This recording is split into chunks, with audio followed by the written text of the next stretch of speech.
Jeseň prináša okrem chladných a sichravých dní aj hrozbu v podobe chrípok, viróz či iných vírusových alebo bakteriálnych ochorení. Ako by sme sa pred nimi mali chrániť a ako by sme si mohli posilňovať imunitu, sa budeme pýtať v uliciach Prešova.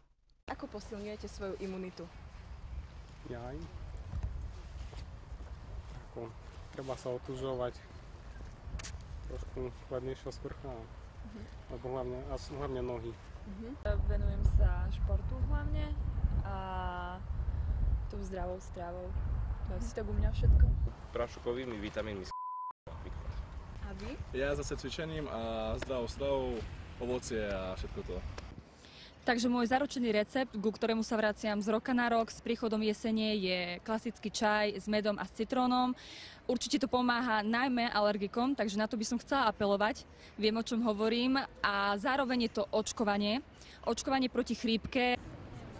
Na otázky, čo pomáha a naopak, čo škodí našej imunite, odpovedala lekárka Daniela Ševčáková.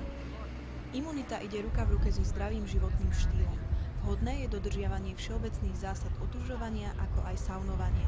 Imunitu znižuje výrazným spôsobom dlhodobý stres, nedostatok spánku, neadekvátny biorytmus a dlhodobé depresívne stavy. Odborníci tiež odporúčajú doplniť svoj jedálniček o zinok, hlivu ústricovú, vitamín C, ovocie či zeleninu. Pomôcť by malo tiež pravidelné otužovanie či pohyb. My vám v tomto momentálne krásnom jesennom počasí prajeme hlavne pevné zdravie a silnú imunitu. Pre televíziu Mediálka Zuzana Kožlejová.